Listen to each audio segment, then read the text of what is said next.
የጠላት ኃይል ሁሉ ከዚህ ጫማ በታች ነው። ከጫማ በታች ሆኖ ግን ኦፕሬት እያደረገ ነው። ጠላት በሰው ውስጥ ሐሳብ የማስገባት አቅም አለ። ይሁዳ ውስጥ ሐሳብ አስገባበት ይላል። የክፋት ሐሳብ፣ የዝሙት ሐሳብ፣ የመስረቅ ሐሳብ፣ የመግደል ሐሳብ፣ ክፉ የመሆን ሐሳብ። እጃቸውን ሳይታጠቡ በሉ። ወደ አፍ የሚገባ አያረክስም። እንቁራሪትም ብትበላ መብት ነው፣ አንተ ካልደበረ። ወደ አፍ ገብቶ የሚያረክስ ነገር የለም አለ ጌታ። ጌታ ኢየሱስ ነው ያለው። የበላ ሰው ሁሉ ወደ ሬስትሩም ነው የሚሄደው ያለው ኢየሱስ። ሌላ ምንም የሚያመጣው ችግር የለም አለ። የሚያረክሰው ግን አለ ከልብ የሚወጣው ሐሳብ ነው አለ። መርከስ የሚባለው ነገር ከሐሳብ ጋር የተገናኘ ነው። አጋንንት ሊንክ አድርጎ ህይወትን ዲስትሮይ የሚያደርገው በሐሳብ ነው። ኤፌሶን 6 ከ10 እስከ 18 የዲያብሎስን ሽንገላ ተቃወሙ ዘንድ እንዲቻላችሁ የእግዚአብሔርን ዕቃ ጦር ሁሉ ልበሱ። መጋደላችን ከደምና ከሥጋ ጋር አይደለም እና ከአለቆችና ከስልጣናት ጋር ከዚህም ጨለማ ዓለም ገዢዎች ጋር በሰማያዊ ስፍራ ካለ ከክፉ መንፈሳውያን ሰራዊቶች ጋር ነው እንጂ። for we wrestle not against flesh and blood but against principalities, against honors, against the rulers of the darkness of this world, against the spiritual wickedness in the high place. ስለዚህ በክፉ ቀን ለመቃወም ሁሉን ፈጽማችሁ ለመቆም እንድትችሉ የእግዚአብሔርን ዕቃ ጦር ሁሉ አንሱ። አጋንንቶች መናፍስቶች ናቸው። እግዚአብሔር መንፈስ ነው፣ አጋንንትም መንፈስ ነው። መላእክቶችም መናፍስት ናቸው። መጽሐፍ ቅዱስ መላእክቶቹን መናፍስት አገልጋዮቹን የእሳት ነበልባል ያደርጋል ይላል። ስለዚህ መላእክቶችም መናፍስት ናቸው። ስለዚህ በሰማያዊው መንፈሳዊ ዓለም ውስጥ ነው የሚኖሩት። በሰማያዊ ስፍራ አጋንንቶች የሚኖሩት እግዚአብሔር በሚኖርበት ሰማይ አይደለም፣ ሰከንድ ሬልም ነው የሚኖሩት። ሌላው ደግሞ ጉዞ ዓለም ነው። ሰው፣ ተራራ፣ እንስሳ፣ የተለያየ ነገሮች ሁሉ በጉዞ ዓለም የሚነኩ የሚዳሰሱ ናቸው። ሰው ግን በሁለቱም ዓለም ነው አዘ ሴም ታይም የሚኖር ሰው ብቻ። መንፈሳዊ ዓለም ውስጥም ነን፣ አዘ ሴም ታይም ደግሞ ጉዞ ዓለም ውስጥ ነን። ስለዚህ ውጊያችን ከስጋና ከደም ጋር ከሰዎች ጋር አይደለም። በመንፈሳዊ ዓለም ላይ ሆኖ ሰዎችን ተጠቅሞ ከሚዋጋን ጨለማ ኃይላት ጋር ነው። እግዚአብሔር በዚህ ምድር ላይ ትልቅ ስራ ለመስራት ሲፈልግ በሰው በኩል ነው የሚሰራው። ምክንያቱም እግዚአብሔር መንፈስ ነው፣ የሚኖረው መንፈሳዊ ዓለም ውስጥ ነው። ሌጋል ግራውንድ የሚያገኘው በእኛ ውስጥ ነው። ለዚህ ነው እግዚአብሔር በሰው ውስጥ የሚያድርበት ምክንያት ይሄ ነው። የሚገርማችሁ አጋንንት በሰው መጠቀም ነው የሚፈልገው። ካቃተው ግን በግ ውስጥ ይገባል፣ ድመት ውስጥ ይገባል፣ ውሻ ውስጥ ይገባል። አለበለዚያ ኦፕሬት ማድረግ አይችልም። ስለዚህ አጋንንት የሚባለው የክፉ መንፈሳዊ ሰራዊቶች፣ ቢሊዮን የሚቆጠሩ ሰራዊቶች ያሉት መንፈሳዊ ሬልም ላይ ነው። ውጊያችን ከነሱ ጋር። ውጊያን አንደርስታንድ ያደረግነው በጣም በተሳሳተ መንገድ ድምፃችንን በማጎርነን እንደሱን የጸለየው ብዙ ዘመናችን። መጀመሪያ አጋንንት ምንነቱን ስናቅ፣ ቀጥሎ አጋንንትን የምናሸንፈው እንዴት እንደሆነ ስናቅ፣ ጠላታችን ምንም ሰው እንዳልሆነና መንፈስ እንደሆነ ስናቅ ውጊያችን ስትራቴጂያችን ይቀየራል። ከዛ ለክፉ ቀን ለመቃወም ሁሉን ፈጽማችሁ ለመቆም እንድትችሉ የእግዚአብሔርን የዕቃ ጦር የጦር መሳሪያ አንሱ ነው የሚለው እዚህ ጋር። የጦር መሳሪያችሁን አንሱ ይዘረዝራል። ከዛ በኋላ የጦር መሳሪያችን ኢየሱስ ጌታ ነው። የሆኑ ሰዎች ምሽግን ያፈርሳሉ ዛሬ። እሺ ሁለተኛ ቆሮንቶስ 10 ከ3-5 በሰው ልማድ ምንም እንኳን የምንመላለስ ብንሆን እንደ ሰው ልማድ አንዋጋም። ቀጥል። የጦር ዕቃችን የጦር መሳሪያችን ስጋዊ አይደለምና ምሽግን ለመስበር ግን በእግዚአብሔር ፊት ምንድነው ይላል? ብርቱ ነው። አሁን ተመልከቱ እንግዲህ ምሽጉ የትኛው ነው? የሰውን ሐሳብ ዲያብሎስ የሚመሸገብበት ቦታ ስትሮንግ ሆልድ በእግዚአብሔር ዕውቀት ላይ የሚነሳውን ክፉ ከፍ ያለውን ነገር ሁሉ ምን እናደርጋለን? እናፈርሳለን። ምሽግን እናፈርሳለን። የሰው ሐሳብ ምን አይነት ሐሳብ? በእግዚአብሔር ዕውቀት ላይ የተነሳ ሌላ ሐሳብ። ከዛስ ለክርስቶስም ለመታዘዝ አእምሮን ሁሉ ምን እናደርጋለን? እንማርካለን። ምሽግ ስትሮንግ ሆልድ ዲያብሎስ የሚደበቅበት መንፈሳዊ ዓለም አጋንንት የሚሰራበት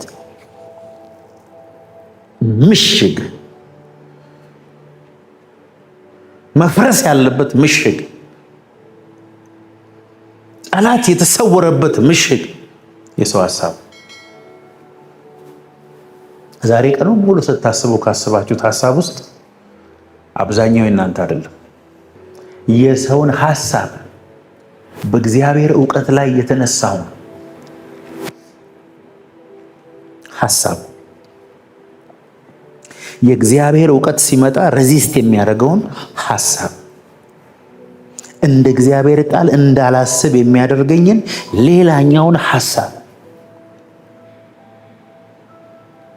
በእግዚአብሔር ቃል ላይ እኔ ራሴ እንዳምጽ የሚያደርገኝ ሌላኛው ሐሳብ። we are destroying sophisticated argument and every exalted and proud thing that set itself up against the knowledge of God። ያኛውን casting down imagination ተመልከቱ። የሰውን ሐሳብ እናፈርሳለን የሚለው casting down imagination, every high thing that exalts itself against the knowledge of God and bring into captivity every thought to the obedience of God። ይሄኛው ነው በጣም የሚያስረዳው። በእግዚአብሔር ሐሳብ ላይ ተነስቶ እኛ አእምሮ ውስጥ ያለውን ኢማጂኔሽን ካፈረስ ነው በኋላ ይላል ያንን ኢማጂኔሽን እና ኖሌጅ ለእግዚአብሔር ሐሳብ እንዲገዛ እናደርገዋለን አለ። ጦርነቱ ያለው እዚህ ውስጥ ነው ማለት ነው። ዳንኤል 10:12 እና 13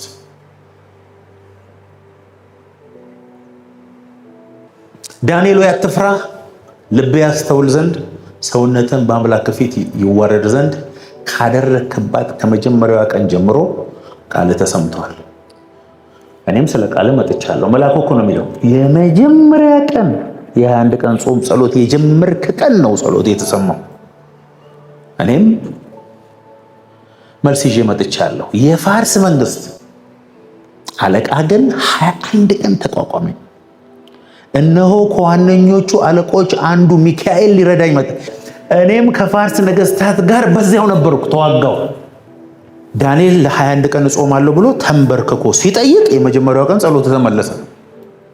መልአኩ ግን ይዞ እንዳይመጣ አየር ላይ ከባድ ጦርነት ተከፈተ። ሚካኤል በመሃል ላይ እየተዋጋ አንዱን ላከው። ቶሎ በል ሄደ ንገረው እኔ ልቀጥል ብሎ ማለት ነው። መልሱን ከነገረው በኋላ እኮ ወደ ጦርነቱ እንደሚመለስ ነው የተናገረው። ያንዳንዶቻችሁ እኮ ጸሎት የዛሬ 20 ዓመት ነው የተመለሰው።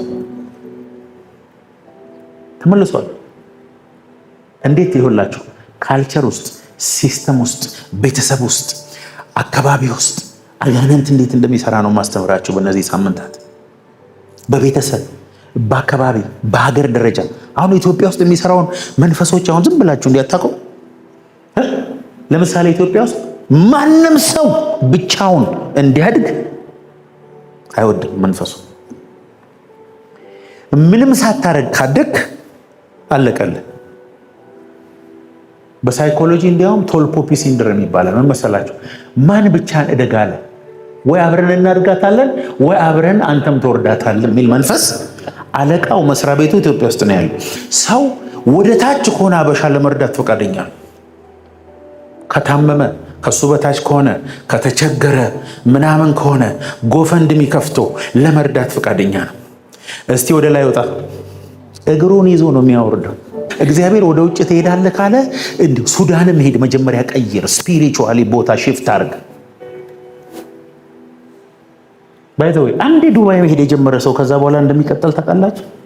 መንፈሳዊ ዓለም ላይ ያሉ መናፍስቶች አሉ። መናፍስቶቹ በጠቅላላ የሚሰሩት ህይወትህን ለማበላሸት በመጀመሪያ ደረጃ በሐሳብ በኩል አለቀ። እግዚአብሔር የሚባርክህ በኢማጂኔሽን ነው። ሰይጣን የሚዋጋ በኢማጂኔሽን ነው። ኢማጂኔሽንን ምን ያደርገዋል መሰለህ? ከእግዚአብሔር ሐሳብ ከእግዚአብሔር ቃል ላንተ እግዚአብሔር ካለው ሐሳብ ከፍ ያለ ሌላ ኢማጂኔሽን አንተ ውስጥ በኮንክሪት ይሰራል። ያኛው ሐሳብ መጥቶ አንተ ውስጥ ሊገባ ሲል እምቢ። ለምን? ሌላ ሐሳብ አለ። እዚህ ሌላ ሐሳብ አለ። ይሄንን ትምህርት በጣም ዲቴል ነው መማር ያለብን። በጣም ዲቴል ነው መማር ያለብን። አይደለም በሀገር በሰፈር ይለያያል አጋንንት።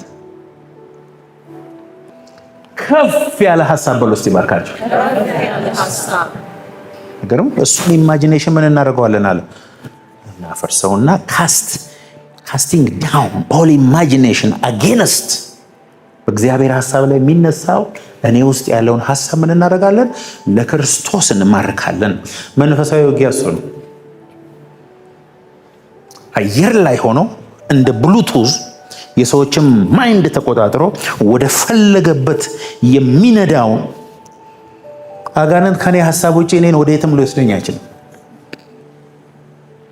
ድካሜን ያውቃል የቱ ቦታ እንደሆነ። ቤቱ አርፎ የተቀመጠን ሰው የሰውየው ድካም ያለበትን ሐሳብ ልኮበት ከወንበሩ አዘልሎ አስነስቶ የፈለገውን ያስደርገዋል። እግዚአብሔር ሊባረከ ካለበት ነገሮች ኩክ ዳልጎ ካለቀበት ፒክ አድርጎ ወደዛ እንድትሄድ ያደርጋል። በራስ ፈቃድ አውቶ ድራይቭ ላይ ያደርጋል። ቆላስያስ 2:15 አለቅነትና ስልጣናትን ገፎ ድል በመንሳት በእርሱ ኢያዛሮች በግልጥ አሳያቸው ይላል። when he had disarmed the rulers and authorities ይኸውላችሁ ኢየሱስ ከሞት ሲነሳ ሰይጣንን ራቁቶ የሚያስቀረው አሜን በሉ ባካሪ። ሰይጣን አሁን በሲስተም ውስጥ ተደብቆ አንተን ከመዋጋት ውጪ ኦቶሪቲ ያንተን ከኃይላት ከስልጣናት ከጌትነት ከሁሉ በላይ ነው የተቀመጣችሁት። እናንተ ከስሩ የሆናችሁት የአጋንንት ኃይል የለም። አናድድም? ከስር የሆነ ከጫማዬ በታች የሆነ እባብና ጊንጡን ትረግጡ ዘንድ በጠላት ኃይል ሁሉ ላይ ስልጣን ተሰጣችሁ ተብሎ የጠላት ኃይል ሁሉ ከዚህ ጫማዬ በታች ነው። ከጫማዬ በታች ሆኖ ግን ኦፕሬት እያደረገ ነው። ጠላት በሰው ውስጥ ሐሳብ የማስገባት አቅም አለ። ይሁዳ ውስጥ ሐሳብ አስገባበት ይላል። የክፋት ሐሳብ፣ የዝሙት ሐሳብ፣ የመስረቅ ሐሳብ፣ የመግደል ሐሳብ፣ ክፉ የመሆን ሐሳብ። እጃቸውን ሳይታጠቡ በሉ። ወደ አፍ የሚገባ አያረክስም። እንቁራሪትን ብትበላ መብት ነው አንተ ካልደበረ። ወደ አፍ ገብቶ የሚያረክስ ነገር የለም አለ ጌታ። ጌታ ኢየሱስ ነው ያለው። የበላ ሰው ሁሉ ወደ ሬስትሩም ነው የሚሄደው ያለው ኢየሱስ። ሌላ ምንም የሚያመጣው ችግር የለም አለ። የሚያረክሰው ግን አለ ከልብ የሚወጣው ሐሳብ ነው አለ። መርከስ የሚባለው ነገር ከሐሳብ ጋር የተገናኘ ነው። አጋንንት ሊንክ አድርጎ ህይወትን ዲስትሮይ የሚያደርገው በሐሳብ ነው። የመጀመሪያው ዋርፌር የመጀመሪያው ውጊያ በስጋችን ላይ የምናመጣው ውጊያ ነው። ከእግዚአብሔር ፈቃድ ተቃራኒ የሚንቀሳቀስ የስጋ ስራ አለ። እሱን በጌታ በኢየሱስ ክርስቶስ ስም ብሎ በመቃወም ምንም ማድረግ አይቻልም። ገላትያ 5:16-24 የስጋ ስራ የተገለጠ ነው። እሱም ዝሙት፣ ርኩሰት፣ ጣዖትን ማምለክ፣ መዳራት፣ ወንድም መጣላት፣ ምናምን እነዚህ የመሳሰሉ በጠቅላላ እና ምን እናድርገው ሲባል መስቀል ብቻ ስጋችን የሚፈልገውን መከልከል እና መስቀል መሞት ብቻ ነው የሚፈልገው። ሞታል ማለት ነው መግደል፣ ዲዛይሩን መከልከል። ጾም እኮ ለዚህ ነው የሚጠቅመው። ሲስተሙን ሁሉ ሸትዳውን እያደረገ ሄደ። ነገር ግን እላለሁ በመንፈስ ተመላለሱ፣ የስጋንም ምኞት ከቶ አትፈጽሙም። walk habitually in the Holy Spirit and you will certainly not carry out the desire of the sinful nature ነው የሚለው። walk in the spirit and you shall not fulfill the lust of the flesh በመንፈስ ተመላለሱ የሥጋን ምኞት አትፈጽሙም ነው። ቀላል walk in the spirit you shall not fulfill the lust of your flesh። መንፈሳዊ ውጊያዊቱ አካባቢ እንደሆነ አይተናል። አጋንንት ልክ ነው፣ በኢየሱስ ስም ይመታል፣ ልክ ነው።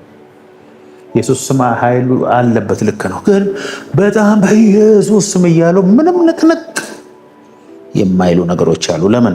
ሲስተም ውስጥ ተደብቆ፣ ሐሳባችን ውስጥ ተደብቆ፣ ካልቸር ውስጥ ተደብቆ፣ የቤተሰብ የትክክል ያለውን አስተሳሰብ ውስጥ ተደብቆ፣ ያደግንበት ከልጅነት ጀምሮ ያለውን እዚህ ውስጥ እንደ ኮንክሪት የተገነባውን ሐሳብ ውስጥ ተደብቆ የሚሰራ መንፈስ ጮህ ሲባል አይጮህም። ለምን?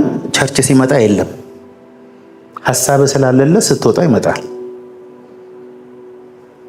እንዴት አድርጎ ሊንክ እንደሚያደርግ ያገበተ ለአንድ ሰዎች እኮ ትሮማ ያለባቸው አሉ። በልጅነታቸው የተደበደቡ ትምህርት ቤት ቡሊ የተደረጉ ከፍተኛ ትሮማ እዚህ ውስጥ ያለባቸው ዳርክነስ እዛ ውስጥ ነው የሚቀመጠው። መጥተው እነሱን ነው ራሳቸውን እንዲያጠፉ የሚያደርገው።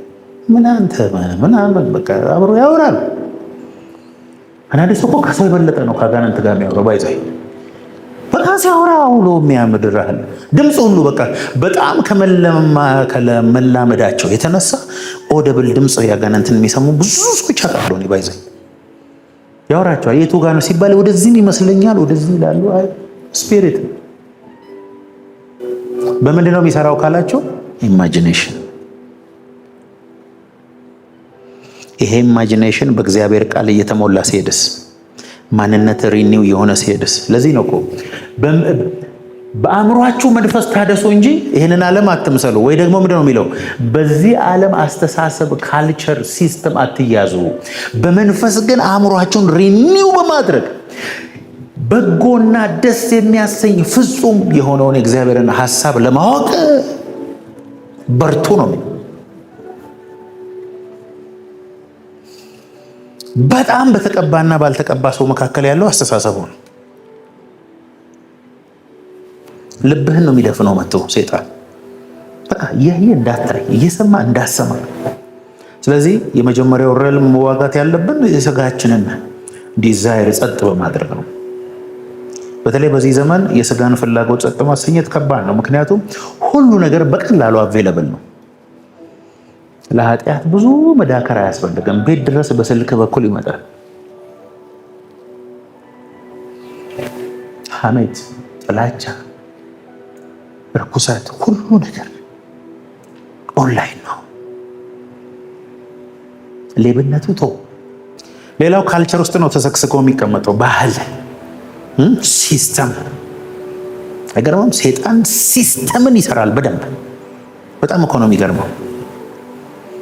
ከእግዚአብሔር ሲስተም ተቃራኒ የሆነ ሌላ ሲስተም። አንደኛው ዮሐንስ 2:15-17 ዓለምን ወይም በዓለም ያሉትን አትውደዱ። በዓለም ያለው ሁሉ እርሱም የሥጋ ምኞትና የዓይን አምሮት፣ ስለ ገንዘብ መመካት ከዓለም ስለሆነ እንጂ ከአባት ስላልሆነ ማንም ዓለምን ቢወድ የአባት ፍቅር በሱ ውስጥ የለም። ስለ ገንዘብ መመካት፣ ዓለሙም ምኞቱም ያልፋሉ፣ የእግዚአብሔርን ፈቃድ የሚያደርግን ለዘላለም ይኖራል። በገንዘብ መመካት፣ ባለን ነገር መመካት፣ የሌለንን እንዳለ አድርጎ ለሰው ማሳየት። አቤት! የሥጋ ምኞትና የዓይን አምሮት፣ ስለ ገንዘብ መመካት የዓለም ነው፣ የአባት አይደለም። ማንም ዓለምን ቢወድ የአባት ፍቅር በውስጡ የለም። የዓለምን የመውደዳችን ጥልቀት የአባት ፍቅር በእኛ ውስጥ ምን ያህል እንዳለና እንደሌለ በሱ ማየት እንችላለን። the love of the father is not in him። በጣም ለመታየት፣ በጣም ሰው እንዲያቀላቸው፣ በጣም ብዙ ነገር እንዳላቸው፣ ብዙ ፎቶ፣ ምግባቸውን ፎቶ፣ ጫማቸውን ፎቶ፣ የአይን እንትናቸውን ፎቶ ምናምን የሚያነሱ ሰዎች በአብዛኛው ራሳቸውን ሲያጠፉ ነው ያየነው። ውስጣቸው የሆነ ባዶነት አለ። እሱን ለመሸፈን በህይወቱ ምንም አይነት ውድድር ውስጥ እንደሌለ ደስተኛ ሰው የለም። በእጅ ያለውን እንቁ፣ የተሰጠህን ክብር፣ የእግዚአብሔር ልጅነት፣ የዘላለም ህይወት ያቀልብሃል። ኤፌሶን 6:12 መገደላችን ከደምና ከስጋ ጋር አይደለም ከአለቆችና ከስልጣናት ጋር ከዚህም ጨለማ ዓለም ገዢዎች ጋር በሰማያዊ ስፍራ ካለ ከክፉ መንፈሳዊ ሰራዊቶች ጋር ነው እንጂ።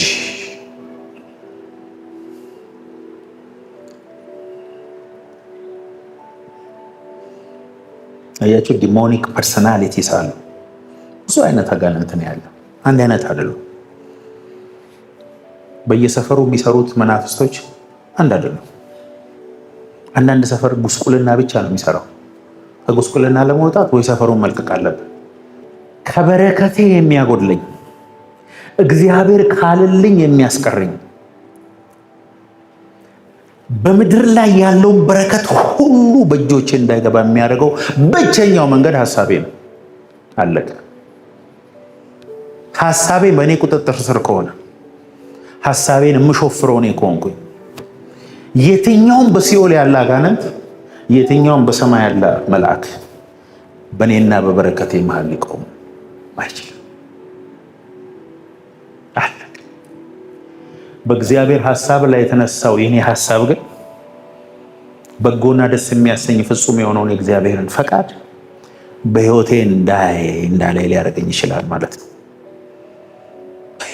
በኢየሱስም ከምልና እንደ እግዚአብሔር ቃል ማሰብ ከሚጀምረው በጣም የተዋጋሁት እንደ እግዚአብሔር ቃል ማሰብ በጀመርኩ ጊዜ ነው።